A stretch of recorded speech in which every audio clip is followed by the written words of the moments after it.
Hello नमस्कार बच्चों, मैं अखिलेश कुमार अपने यूट्यूब चैनल शांति स्टडी पॉइंट में आपका स्वागत करता हूँ। आज की क्लास हम लेके आए मुग़ल वंश के तीसरे शासक जलालुद्दीन मोहम्मद अकबर के बारे में। जलालुद्दीन मोहम्मद 1556 से 1505 ईस्वी तक रहा। जलालुद्दीन मोहम्मद अकबर मुग़ल साम्राज्य के दूसरे शासक हुमायूं और हमीदा बानो बेगम का बेटा था। ठीक है, आपको पता है हमने पिछले क्लासों में कवर किया है कि अकबर से पहले मुग़ल वंश में दो शासक और हुए, एक बाबर और बाबर का बेटा हुमायूं। ठीक है, और ये हुमायूं का बेटा अकबर है।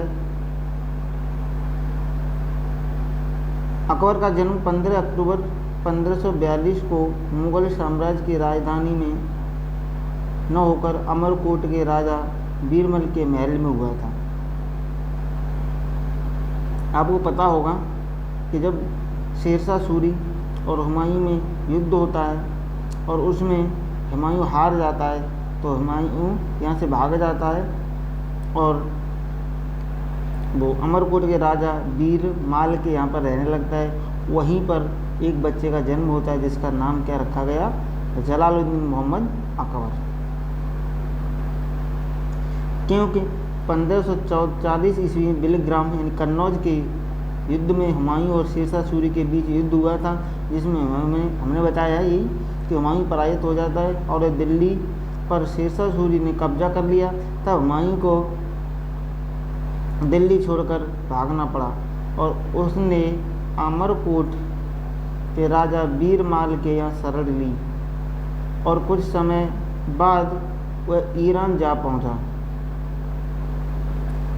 लेकिन कुछ समय पश्चात ही शेरशाह सूरी के वंशज को हराकर हुमायूं ने पुनः दिल्ली की गद्दी पर कब्जा कर दिया।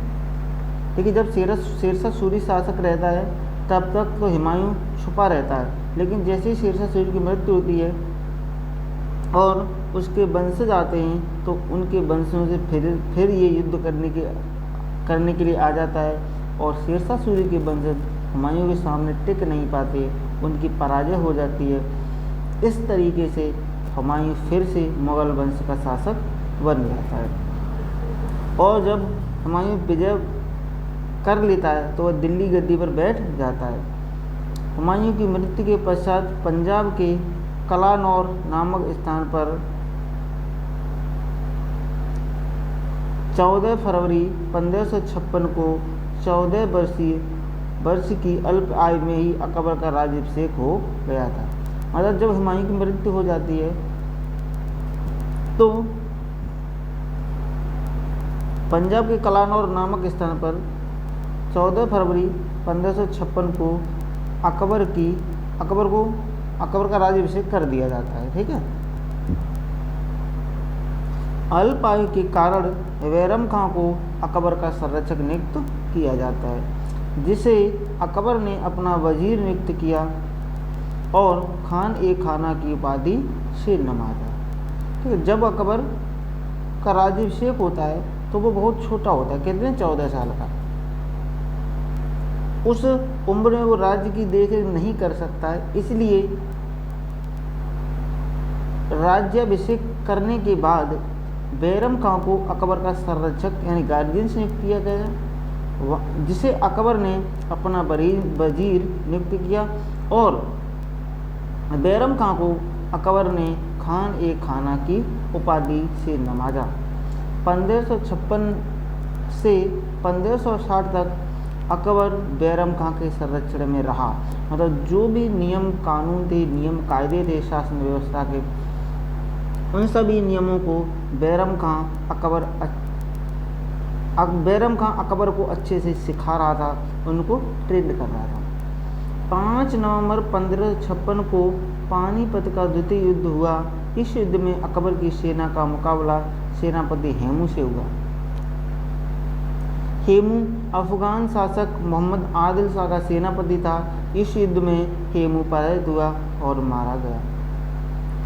जब पानीपत का युद्ध होता है 5 नवंबर 1556 को, तो अकबर के सामने हेमू की सेना टिक नहीं पाती है, जो मोहम्मद आदिल शाह का सेनापति था और उसमें हेमू मारा जाता है।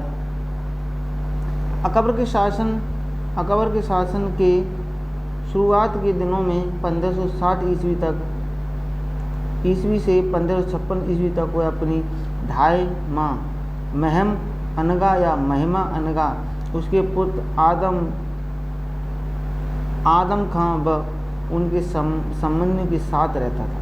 मतलब जब अकबर का राज्याभिषेक होता है तो वो अपने परिवार के साथ ही रहता है।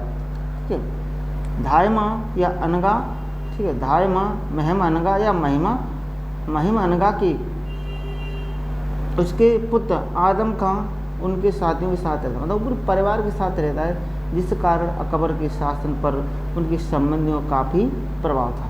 जब वो अपने परिवार के साथ रहता है तो उसके शासन पर परिवार के लोग हैं वो लोग उसमें ज़्यादा इंटरफेयर करते थे। इन 2 वर्ष के शासनकाल को पर्दा शासन या पेटीकोट सरकार कहा गया। मतलब 2 साल तक जो अकबर ने शासन किया, उस शासन में वो उसका शासन परिवार के प्रभाव से प्रभावित रहा, इसीलिए इस समय के शासन को कहते हैं पर्दा शासन या पेटीकोट सरकार। अकबर ने अपने शासनकाल में सती प्रथा को समाप्त करने का प्रयास किया। साथ ही अकबर ने विधवा विवाह को कानूनी मान्यता भी प्रदान की थी। अकबर द्वारा विवाह के लिए उम्र का निर्धारण भी किया गया था, जिसमें लड़कों के लिए कम से कम 16 वर्ष तथा लड़कियों के लिए उम्र 14 वर्ष थी। 1562 ईस्वी में अकबर ने दास प्रथा को भी समाप्त कर दिया। साथ ही 1563 ईस्वी में तीर्थ यात्रा पर लगने वाले कर को भी समाप्त कर दिया। 1564 ईस्वी में अकबर ने गैर मुस्लिम प्रजा पर लगने वाला जजिया कर भी समाप्त कर दिया। मतलब कुल मिला के और शासन व्यवस्था को सुदृढ़ बनाता है। आगे 1571 ईस्वी में अकबर ने फतेहपुर सीकरी नामक नगर की स्थापना की। पूछा जाता है फतेहपुर सीकरी की स्थापना किसने की, तो याद रखना अकबर ने की। कब की थी, तो 1571 में की थी, तथा अपनी राजधानी आगरा से फतेहपुर सीकरी स्थानांतरित की थी। फतेहपुर सीकरी में 1575 ईस्वी में अकबर ने इबादत खाना यानी पूजा गृह स्थापित किया था। इसमें इस्लामी विद्वानों को ही आने की इजाज़त थी। इबादत खाने में केवल इस्लामी विद्वान ही प्रवेश कर सकते थे, परंतु इस्लामी विद्वानों की बेअदबी से नाराज होकर 1578 ईस्वी में सभी धर्मों के विद्वानों को इबादत खाने में आमंत्रित किया जाने लगा। इस इबादत खाने को बनवाने का उद्देश्य धार्मिक विषयों पर विचार विमर्श करना था। 18 जून 1576 ईस्वी को अकबर ने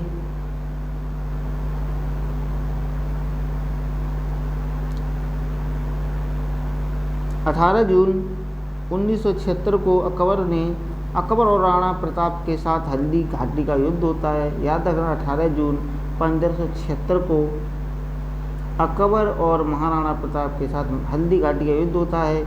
इस युद्ध में मुगल सेना का नेतृत्व राजा मान सिंह ने किया। यह मुगलों और राजपूतों के मध्य हुआ भीषण युद्ध था, जिसमें राजपूतों का साथ स्थानीय भील जाति के लोगों ने दिया था। यह युद्ध इतना भीषण और विध्वंसकारी था कि कुछ विद्वान इसकी तुलना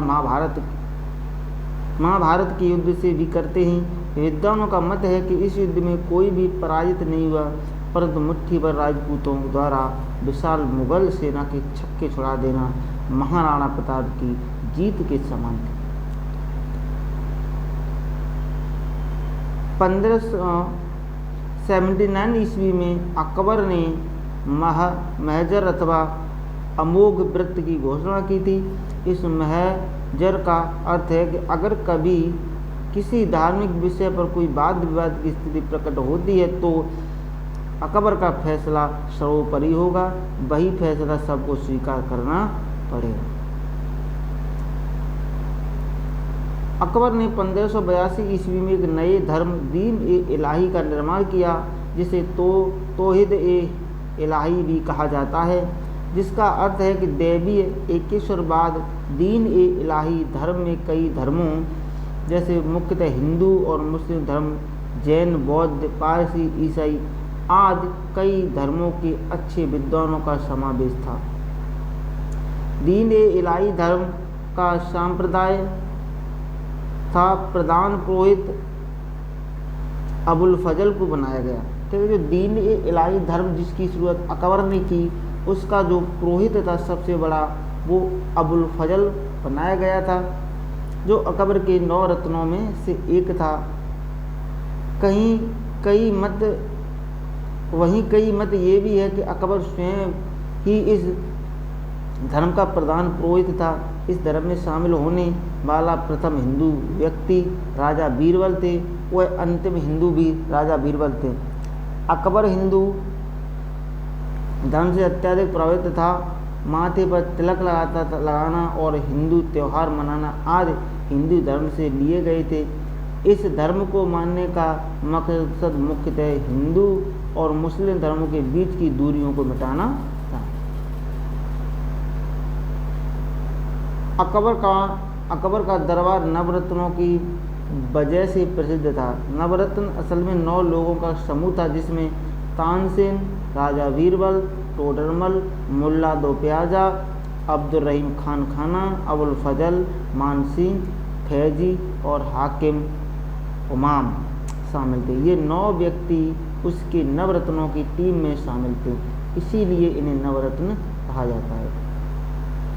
इन सब में बीरबल को श्रेष्ठ माना जाता था। बीरबल का वास्तविक नाम महेश था। बीरबल को कवि प्रिय या कविराज की उपाधि अकबर द्वारा दी गई थी। नवरत्नों में शामिल फैजी अबुल फजल का बड़ा भाई था। अबुल फजल अकबर के दरबार का राजकवि था। अबुल फजल ने ही अकबरनामा और आईने अकबरी नामक प्रसिद्ध पुस्तकों की रचना की। इनमें अकबर की जीवनी और उसकी शासन प्रणाली की व्याख्या की गई है। नवरत्न तानसेन दरबार के मुख्य संगीतज्ञ थे, जो सभी संगीतज्ञों में सर्वोपरि थे। अकबर के समकालीन सूफी संत शेख सलीम चिश्ती थे। 1582 ईस्वी में अकबर ने गुजरात से जैन धर्म के जैनाचार्य हरि विजय सूरी को जगत गुरु की उपाधि प्रदान की थी। साथ ही 1591 ईस्वी में गतकर गच्छ संप्रदाय के विद्वान जिनचंद सूरी को युग प्रधान की उपाधि भी प्रदान की थी। अकबर ने 1583 ईस्वी में नए कैलेंडर सम्मत इलाही सम्मत की शुरुआत की थी, जो सूर्य पर आधारित था। अकबर ने गुजरात विजय की याद में फतेहपुर सीकरी में बुलंद दरवाज़ा बनवाया। अकबर ने अपने पूरे साम्राज्य में एक सरकारी भाषा फारसी के प्रयोग की शुरुआत की थी। साथ ही पूर्ण साम्राज्य में एक समान मुद्रा प्रणाली की शुरुआत तथा एक समान बाट व माप तौल की प्रक्रिया भी आरंभ की।